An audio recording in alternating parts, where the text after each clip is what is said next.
lover than a fighter, 'cause all my life I've been fighting.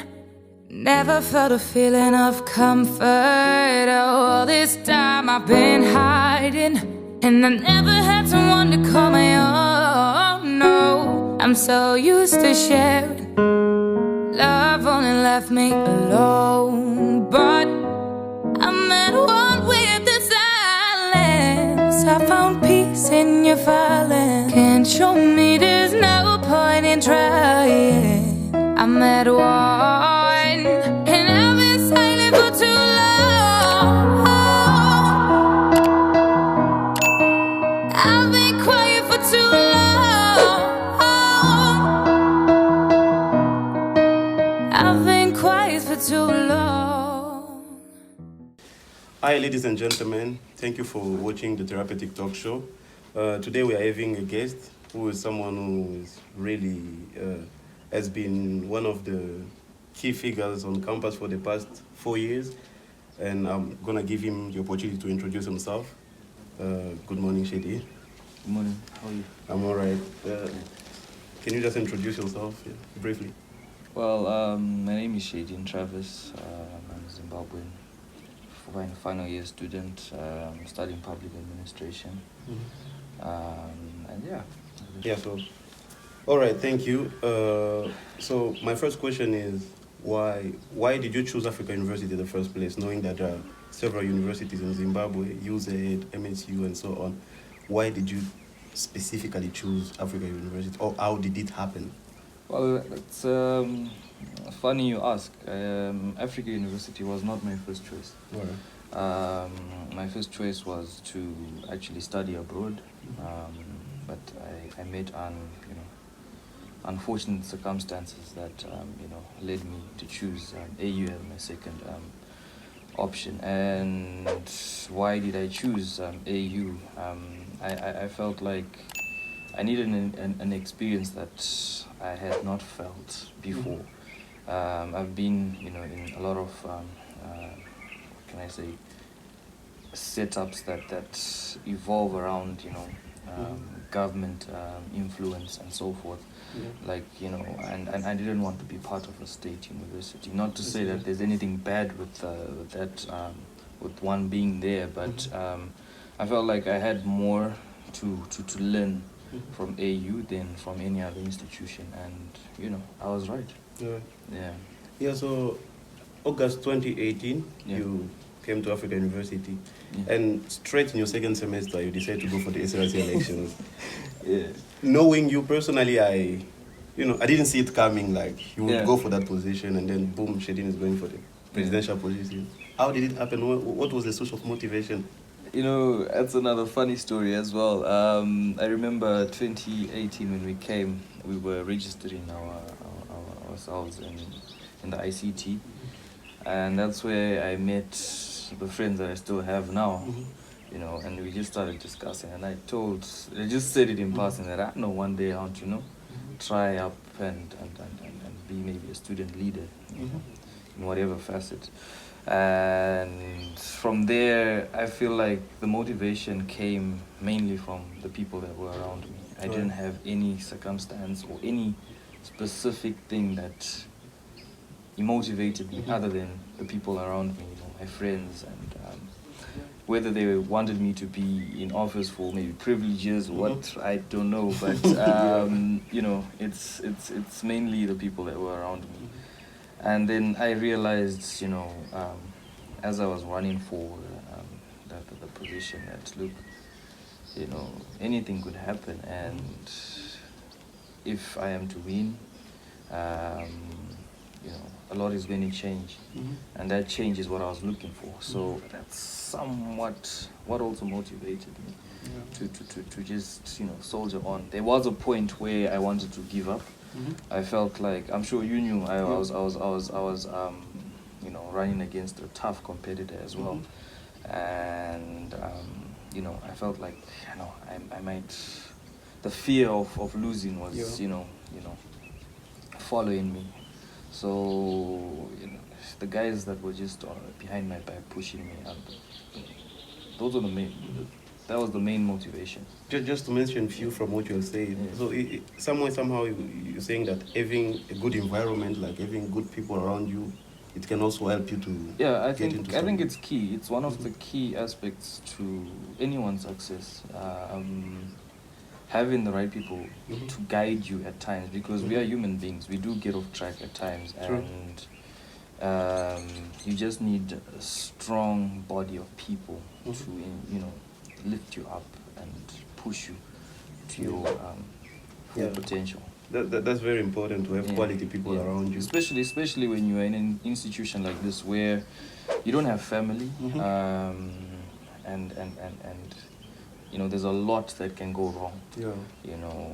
So it's key, and don't make a decision, an emotional decision, or a decision based on, a materialistic decision to say, look, I want to be this guy's friend because he's driving a car, or he's, he has money, or so forth. But sometimes those are the worst people to be around, and you leaving the guy who has less might have been the worst mistake you might ever make. So people are very important. Yeah, and you mentioned also saying that you wanted to give up the fear of losing. Yeah. A lot of people don't understand that it happens to most of the leaders, that fear of losing, especially knowing that if I lose, I will have to work in another position that I didn't plan in the first place. Yeah. How did you overcome that? The fear of losing still goes back to the people, the people that were behind me, and as I grew closer to the election, I gained confidence also, because I now started to see the reaction from the people, as people that were supporting me. So I felt like, look, if I give up on myself, I'm giving up on everyone. True. And I mean, that's what lifted me up as well. So leading such an institution like AU Student Board, it's funny because you have diverse nationalities, diverse communities. What was the most challenging thing that happened when you were in office? The most challenging, there's quite a number, but I would highlight two. The first one, I'm sure you were aware, where there was a conflict that arose from the AFCON games. When a player got hurt, and people from different nationalities were blaming each other.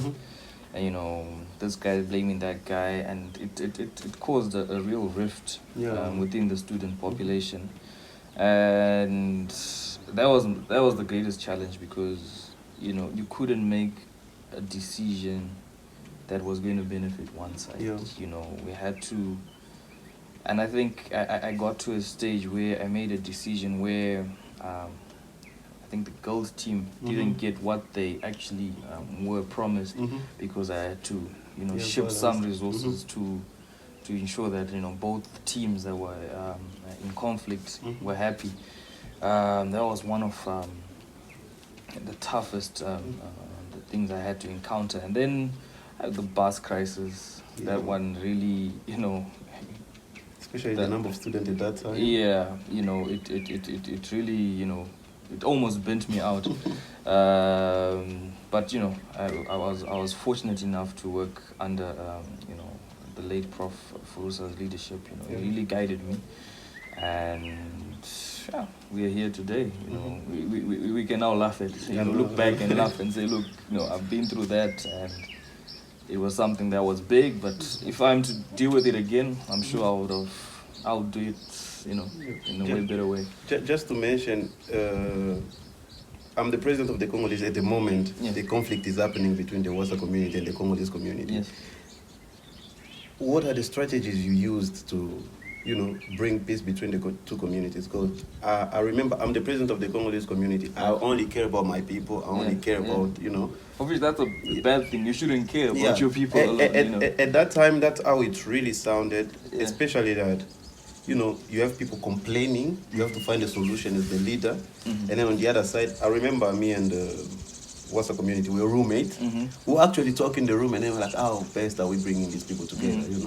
And that's where the moment we had a meeting with you. What are the strategies you and your team decided that this is how we're dealing with this issue? I feel like unity started off with unity within my office as well, because I remember upon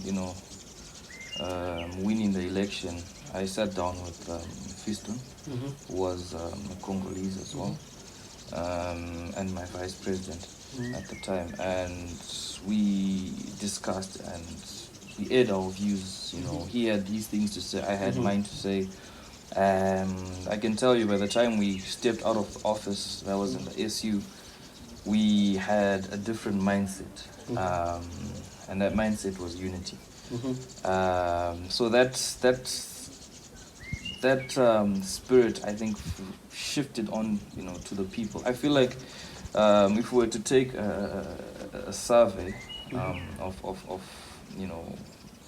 my time in office, you'll find that at that point, yes, there was some circumstances where people were in conflict, but at most people were actually united together, because they knew that Betsael is the one organizing entertainment and so forth. Fiston is there, Shaideen is there. It was a beautiful basket of different cultures coming together and doing things for the students. So I feel like that's the beauty of the system here at Africa University. It does not limit it to one nationality. It doesn't limit student leadership positions to one nationality. Rather, it brings people together. Even if you look at sub-wardens, we have sub-wardens from different nationalities. And I think the core principle is for them to work together. And what that does, it creates a mirror image, and it reflects to the students. And then a rational student will look and say, look, these guys are working together. Why can't I work with my roommate on certain issues and so forth? So it's that, and also communicating in a way that does not bring out a one-sided image. So when you're communicating to students, it's always best for you to communicate in a way that is treating each student as one. Basically, that's all we did. We also tried to to fuse different cultures together. We had that cultural night that was also held by the sub-wardens. It was also a stance to just bring people together, so people can understand. That look, we may come from different borders or from different countries, but we're still the same people by the fact that we are just humans, and I feel like when it comes to conflict, mostly it happens on the population. Because I remember that time, me and the Wasa community president, we were roommate, and Fiston came in the room, we met, we went to the hospitals, we saw the guy, we made sure that he was okay, getting the treatment that he needed. And then at that specific time, it's us now trying to understand the people. We can deal with this in a positive way, not a negative way. And all right, so my next question will be, what have you gained on a personal level from that experience? Well, I've gained, first of all, I feel like it gave me, my level of maturity has, what can I say, gotten to a whole different level. What I used to see back then and what I see now is totally different. And experience, it wasn't my first time in a leadership position, but it was actually one of the biggest, if not the biggest, leadership positions that I had gotten myself into, or the people got me into. So yeah, it's mainly maturity and experience and tolerance, and just development of thick skin. Because leadership comes with a whole lot of criticism. you are not always going to please everyone, and it's one thing that determines a good leader. Whether or not you are going to carry on or soldier on from there. So mostly when you are a leader, anyone is allowed to say anything about you. Your life is on the spotlight, like everybody sees you. Everybody's trying to find out what is Shaideen doing, why is Shaideen talking to these people. Everyone has got a judgment and opinion over your life. How did you manage about that, knowing that sometimes it can affect your mental health, knowing what people are saying about you? Sometimes they go even getting it wrong. Not you see people judging you, they don't even know you. They don't even talk to you, but I get that. I still get that. It's as I said earlier, developing thick skin, know what to listen to and what not to listen to. There's things that are just always going to be said. And those things do not build you in any way. It doesn't build your mental capacity. It doesn't build anything. And I always say, look, if you are not doing anything right, people are not going to say anything about you. But when you're doing something right, you always have critics, and it's part of leadership. It's a universal thing. I'm not the first one to go through it, and I'll never be the last one. So that's what gives me going. I know that and there's people that are going through worse. It's another principle I carry wherever I go, whatever I go through.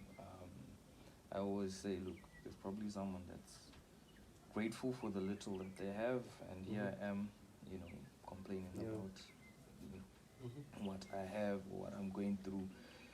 And so that's basically how I deal with anything. And to answer your question, the critics, that's how I deal with it. Yeah, that's true. And also, having people to talk to.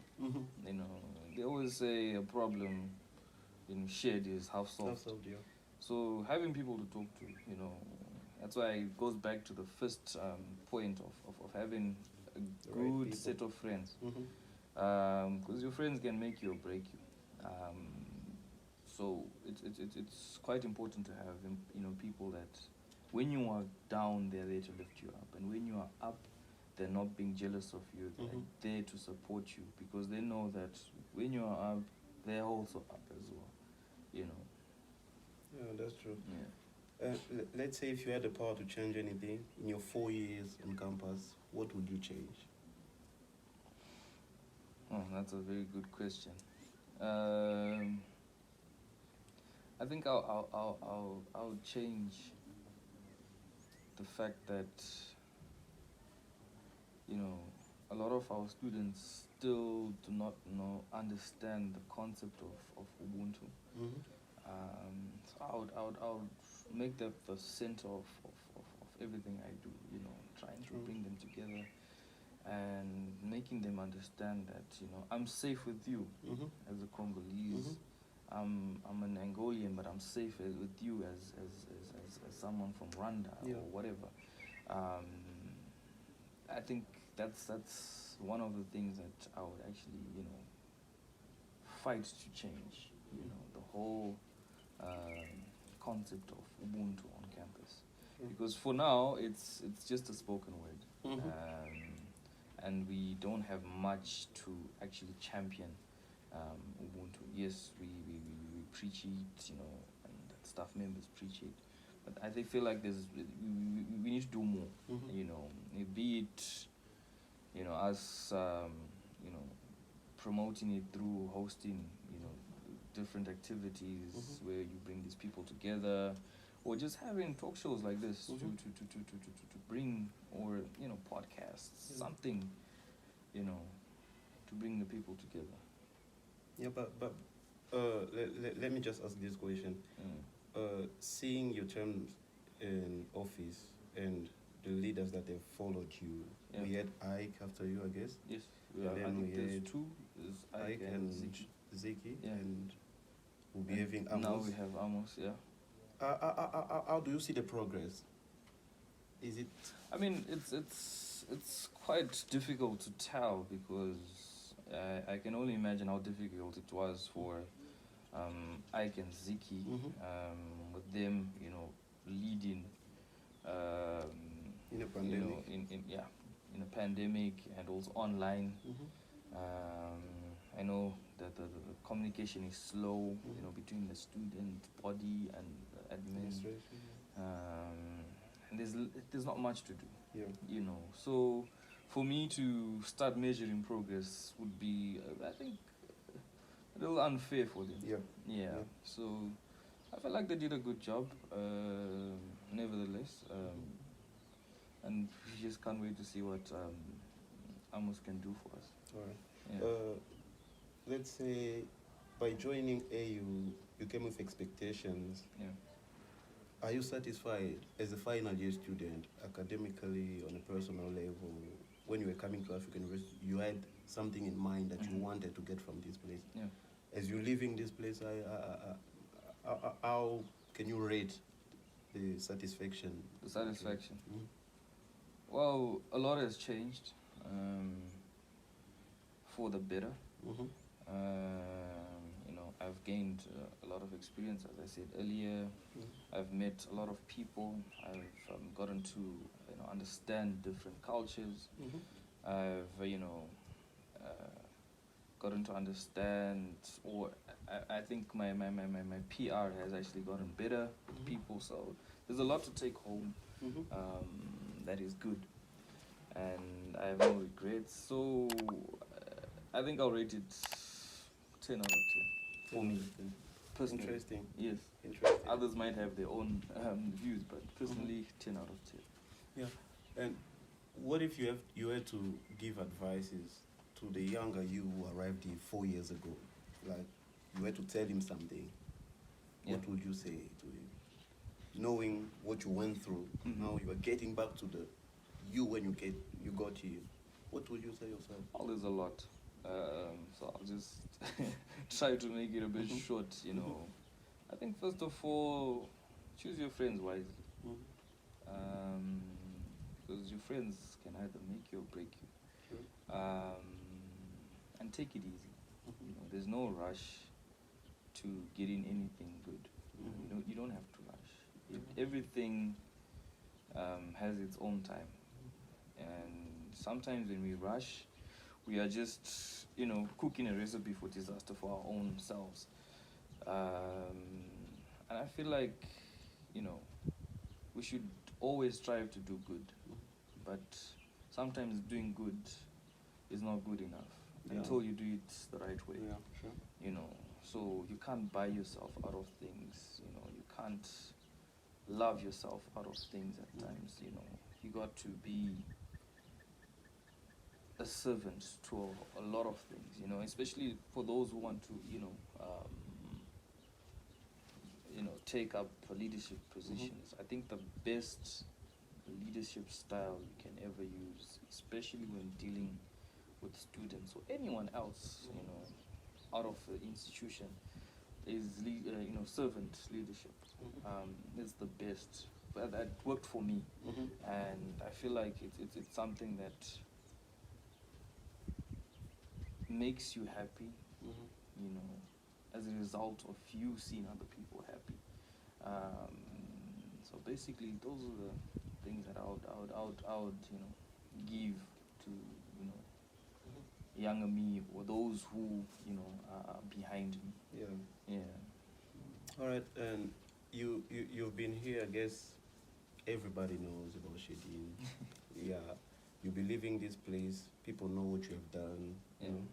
But yourself, how would you like to be remembered once you have left African University? If people would ever talk about you, how would you want it to be like? Oh, that's another good question. Everyone wants to be remembered for, them having done something good. I would personally want to be remembered as the guy who, saw everyone as his brother or sister, did not discriminate. That's the one thing that I would want people to remember me for.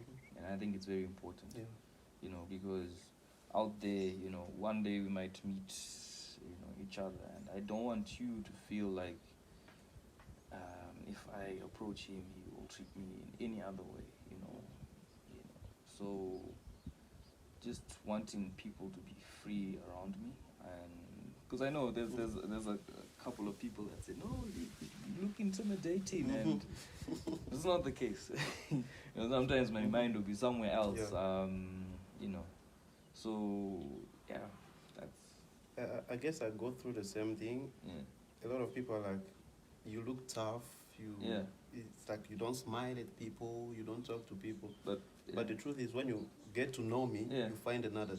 And little do they know that the guys who actually look tough are actually the softest people you'll ever meet. So yeah, it's something I get a lot. Excuse me.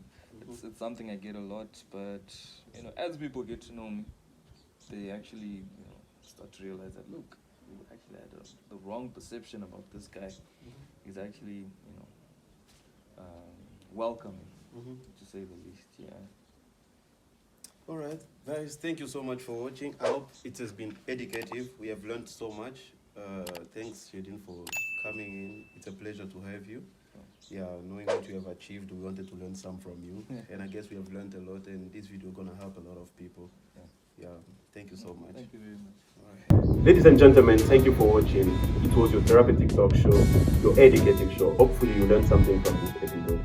If you want to get more of these videos, don't forget to like, share, and subscribe. See you on the next video.